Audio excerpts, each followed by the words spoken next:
How's it going? Today is 18th of September, Wednesday, and we're gonna be taking a look at the market and what kind of opportunities we can find. In today's video, we're gonna be taking a look at European Union, since there were a lot of announcements there, so it might be important to understand. There's a lot of data that has been published, but the problem is when it comes to data. And the way how this data would be presented, it would be so misleading. It's in a word, misleading.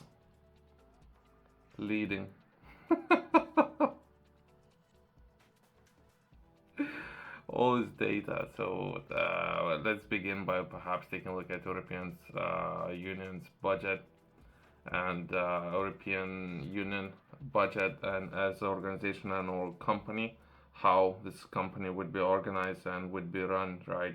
So since everything's going downhill and things are going downhill very fast, and other people do know it, so I don't know what's gonna happen. We're gonna solve problems in silence. And we won't gonna address issues, but either way, let's take a look at European budget, and from budget, let's take a look at some of the decisions being made when it comes to hiring practices. Uh, at the beginning, perhaps that to set the stage, right? Since numbers and budget and value, we can assess, right? So some concrete to start with. That would be budget for European Union. That would be European's budget in 2020 was around 170 billion. Of this, 54 billion subsidized for agriculture, 42 billion was spent on transport, building and or environment, 16 billion for education and research, 13 billion on welfare, 20 billion on foreign and or defense policy, 2 billion in finance, 2 billion in energy, 1.5 billion in communications, and 13 billion in administration. I thought it would be a good place to begin, since we're going to be taking a look at potentially operational cost European Union. So that's a real problem. Since in this video, there might be a lot of emotions, all these kind of things, right? It doesn't matter. It doesn't matter. So we're going to be taking a look at European Union operational cost and how we can potentially reduce operational cost when it comes to running entire company, quote unquote, organization, right? Since once we're going to be addressing this, and we can assess performance, perhaps where things are right now, and if things are going downhill, we can see by performance of this organization, right?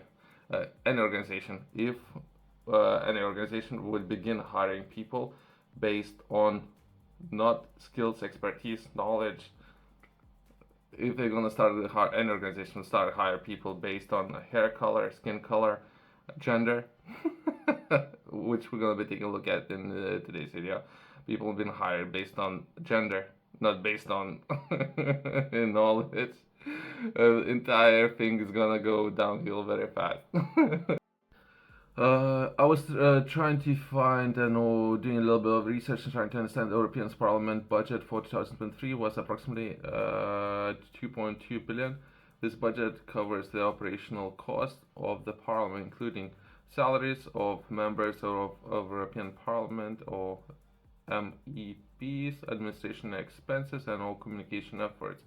So more precise numbers, right? So that would be potentially how much finances it would cost to have these people telling and dictating policy, all these kind of things, right? So 2.2 billion, how we can reduce that and slash it by half at least within the next 5 years. So that's what we're going to be taking a look at within this video, since we're going to be taking a look at some of the hiring practices. It is going downhill. So how we can reduce this budget and increase performance. That's what we're looking for.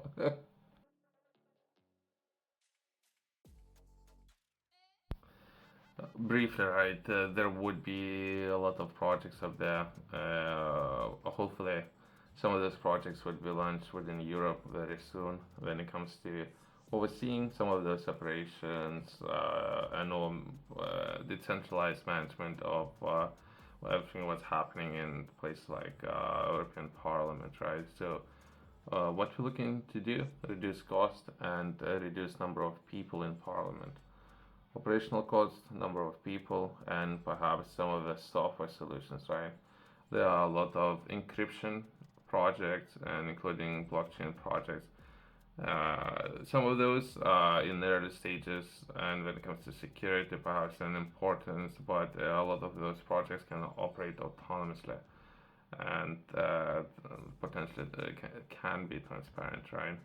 So depending on how those projects will be built, when it comes to reducing some of the operational cost and need or know the way where things are going right now, since things are not going the right direction when it comes to European Parliament and need to hire people based on gender. I guess that's a big issue that hasn't been addressed, right? So what I'm saying is that would be blockchain projects or similar projects. That would be overall software and software where people can voice and or express their needs or opinions and or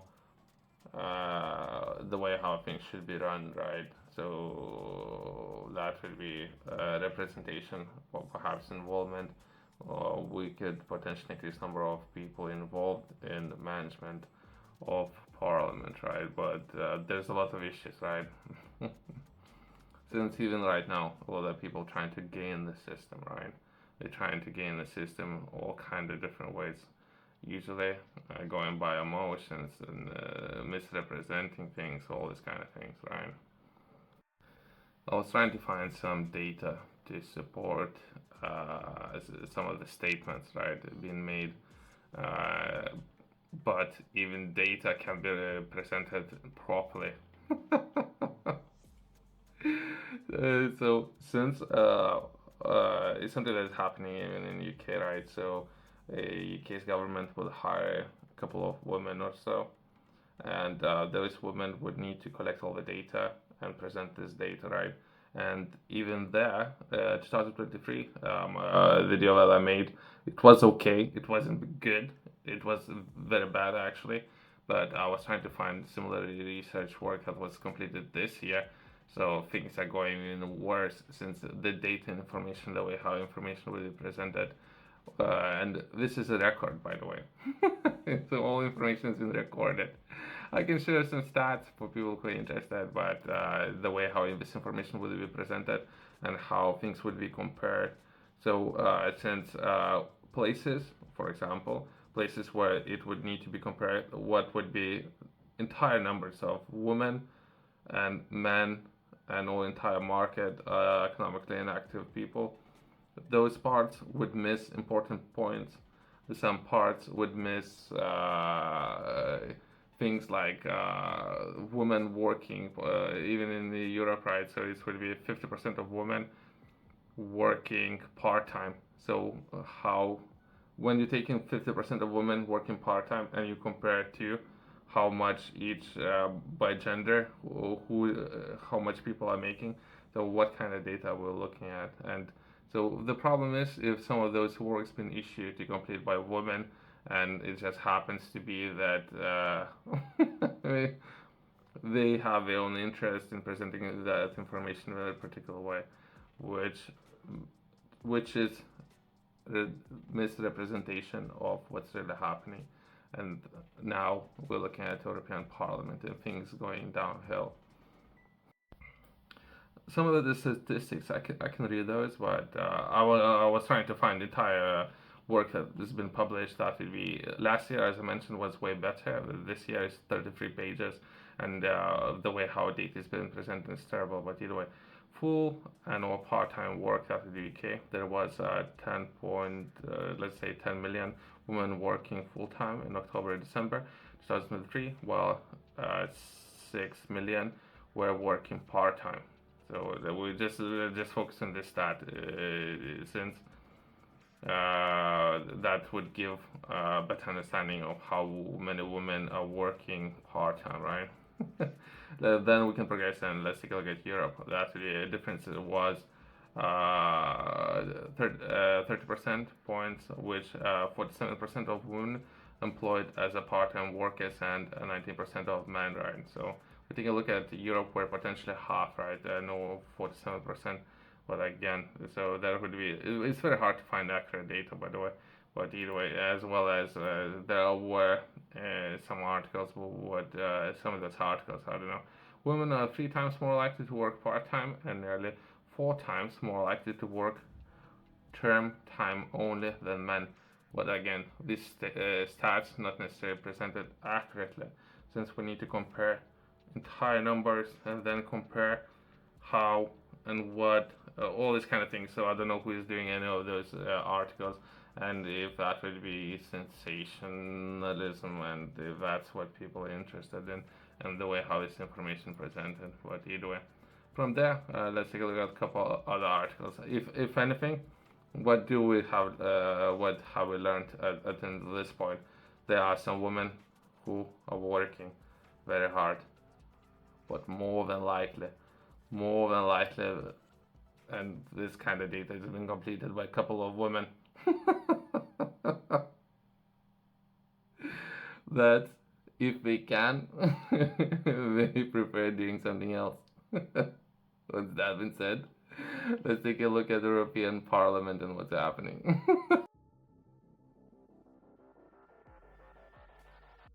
Yeah, as I mentioned, last year was the same thing, and this year is exactly the same thing. That would be research work that I'm taking a look at. That would be completed by 2 women, right? So that would be Bridget and Georgia, and that would be women and UK's economy. So the same thing, but the way how they would complete this work, but there's no accountability.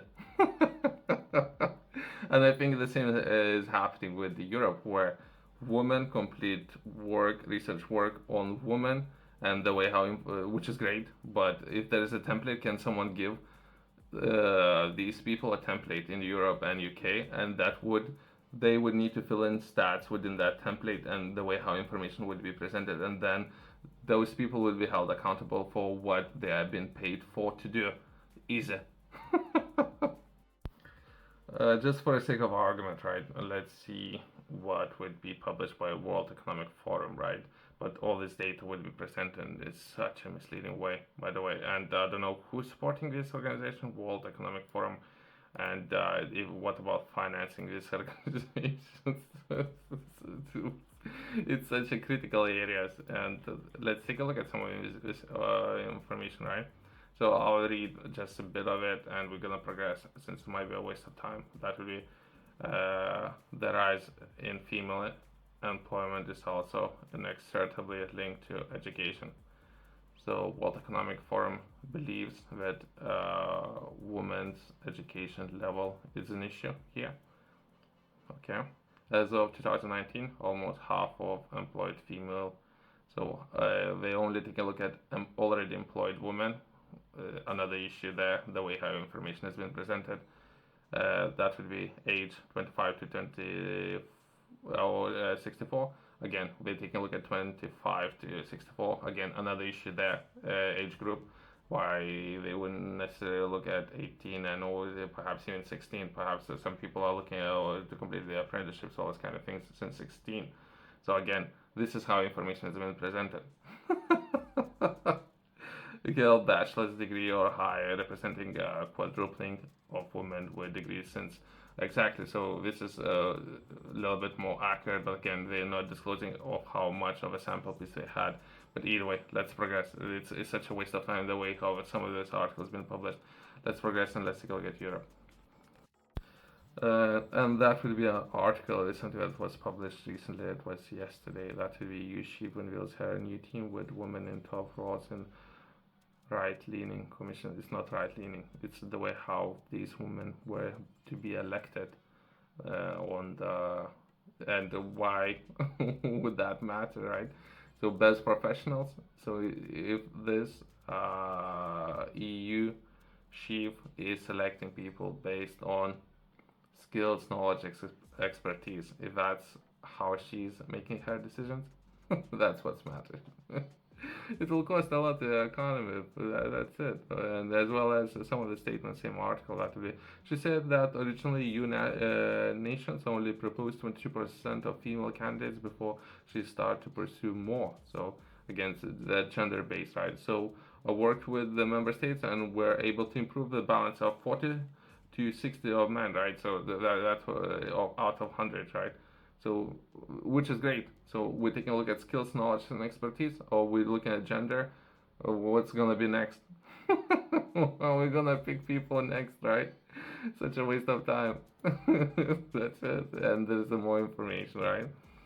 Since nothing's been confirmed yet, but some people do understand it, as well as within UK, there's the same issue where unequal opportunities been created just for women. So that would be British Embassy, where they're launching ambassador for a day, where they're looking to create unequal opportunities only for women. That means instead of equal opportunities being created for everyone, they're looking to launch ambassador for a day, man and woman. They're looking to launch some of those and all create opportunities only for women.